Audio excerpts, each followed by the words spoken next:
지금부터는 제10주차 강의를 본격적으로 시작하도록 하겠습니다. 먼저 러일 전쟁입니다. 러일 전쟁은 1904년부터 1905년간 중국 만주와 한국의 지배권을 두고 러시아와 일본이 벌인 제국주의 전쟁으로 정의될 수 있을 것입니다.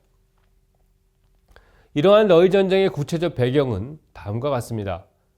1895년 청나라와 일본이 체결한 하관조약, 즉 시모노세키 강화조약, 우리가 배운 적이 있죠. 그 내용 중에 요동반도 할양에 대해서 러시아의 주도로 프랑스, 독일이 참여한 3국 간섭이 진행되었다는 점은 앞선 주체에서 제가 자세하게 또 간단히 설명한 바 있습니다.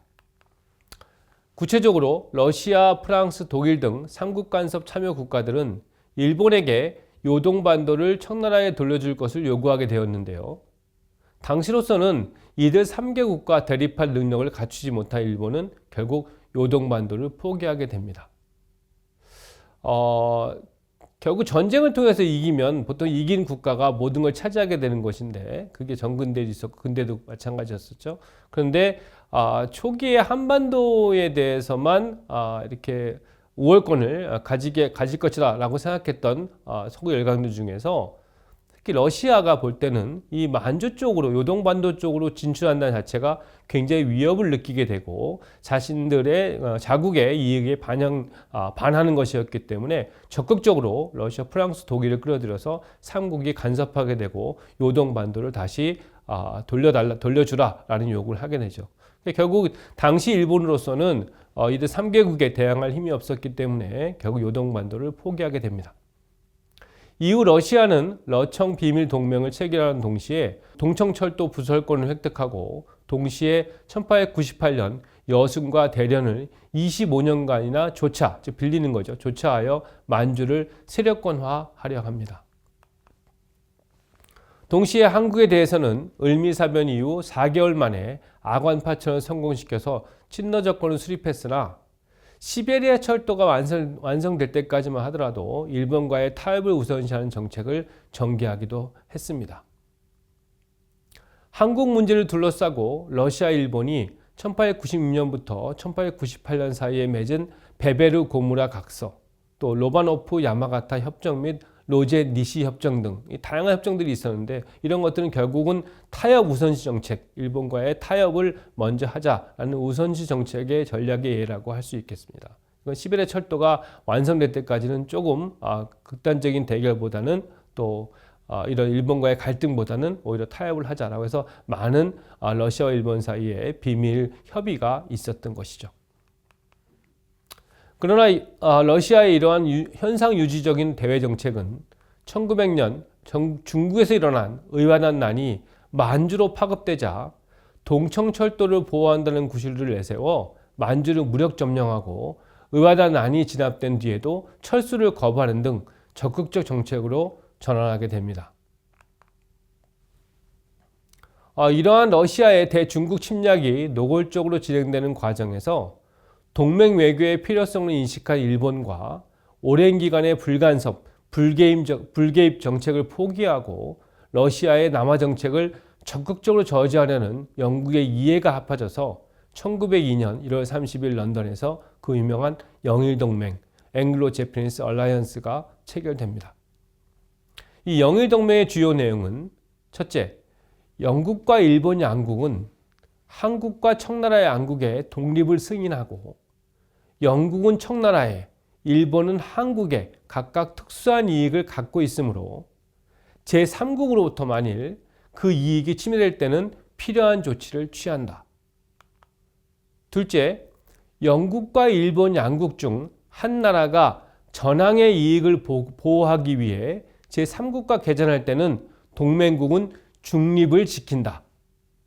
셋째, 위의 경우에서 제3국 혹은 여러 나라들이 일국에 대해 교전할 때는 동맹국은 참전하여 공동작전을 펴고 강화도 서로의 합의에 의해서 한다. 즉 휴전협정도 또는 종전협정이나 휴전협정 같은 강화죠. 강화도 서로의 합의에 의해서 한다.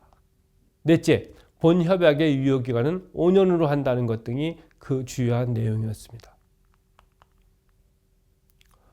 결국 영일동맹이라고 하는 것은 삼국 간섭에서 좌절한 일본이 우리도 혼자서는 안 되겠구나. 뭔가 새로운 동맹이라든가 이런 그 일본과 친한 국가를 만들어야겠구나 라는 필요성이 생겼겠죠. 삼국이 합치면 삼국 간섭을 하다 보니까. 근데 전통적으로 볼 때는 러시아의 남하 정책을 가장 두려워했던 것이 영국입니다. 미국도 물론이지만. 그래서 영국을 끌어들여서 영국과 일본 사이에 동맹을 맺은 것이 1902년의 영일동맹이었다는 것이죠. 이러한 영일동맹에 대한 러시아의 대응으로 1902년 3월 20일 러시아 프랑스 간에 공동 성명이 발표되었으나 영국과 일본의 협력이 실질적인 것에 비해서 러시아와 프랑스의 협력은 매우 형식적인 것이었다고 할 수 있는 것이었고요. 결국 이런 것들이 결국 유럽 정치의 반영이라고 볼 수 있습니다. 제가 앞서서 한번 잠깐 언급한 바가 있지만 아시아, 즉 서구 영향의 대아시아 정책, 동아시아 정책 등 또 유럽에서의 각국 간의 관계를 반영하는 것이기도 했고요. 때로는 그래서 갈등을 하고 때로는 그래서 협력을 하게 되는 소위 갈등 속의 협력 속의 갈등이라는 것이 주요한 특징이라고 제가 언급한 바 있습니다. 기억나시는지 모르겠습니다. 이와 같은 상황에서 러시아는 일단 1902년 4월 8일 만주에서의 러시아군 철병을 통해 만주를 청나라에 되돌려 주겠다는 내용의 러청 만주 환부 조약이라는 것을 체결하게 됩니다. 그러나 1차 철병 실시 후 2차 철병을 거부하면서 오히려 봉천성 남부와 길림성 전역을 점령하는 강경 노선으로 선회하게 됩니다. 여기에 만주뿐 아니라 압록강 삼림 체벌권 실행을 명목으로 용암포를 군사기지화함으로써 한국에 대해서까지 야욕을 노골화하게 됩니다. 이는 러시아 내에서 베조브라조프를 비롯한 강경파가 실권을 장악한 데서 비롯했던 동시에 대내적 불안정을 외부 문제를 통해 해결하려는 당시 러시아 황제의 의도를 반영한 것으로 볼 수 있고요. 이러한 상황에서 일본 역시 비둘기파의 온건 노선과 매파의 강경 노선 간 경론이 진행되는 가운데 온건파인 비둘기파의 만한 교환론, 즉 만주와 한반도를 교환한다는 뜻이죠. 그러니까 일본은 한반도에 대해서, 러시아는 만주에 대해서 지배권을 갖게 만드는 만한 교환론을 러시아가 최종적으로 거부함으로써 개전론, 즉 전쟁을 시작하는 개전론이 주류가 되었고 결국 러일 전쟁이 발발하게 되었던 것입니다. 러일 전쟁의 배경에 이어 다음에서는 러일 전쟁의 경과에 대해서 설명하도록 하겠습니다. 러일 전쟁은 1904년 2월 8일 일본군이 여순에 대한 기습 공격으로 시작됩니다. 일본은 다음 날인 2월 9일 인천 앞바다에 있던 두 척의 러시아 군함을 격침시킨 후에 2월 10일에 선전포고를 하게 됩니다. 이후 1904년 5월 5일 일본군이 요동반도에 상륙했고 다른 일본군 부대는 만주로 진입하여 6월 만주군 총사령부를 설치한 다음에 9월에 요양이라는 곳을 점령하게 됩니다. 또한 일본은 1905년 1월 1일 여순을 함락시키고 3월에는 봉천 전투에서 러시아군에 승리합니다.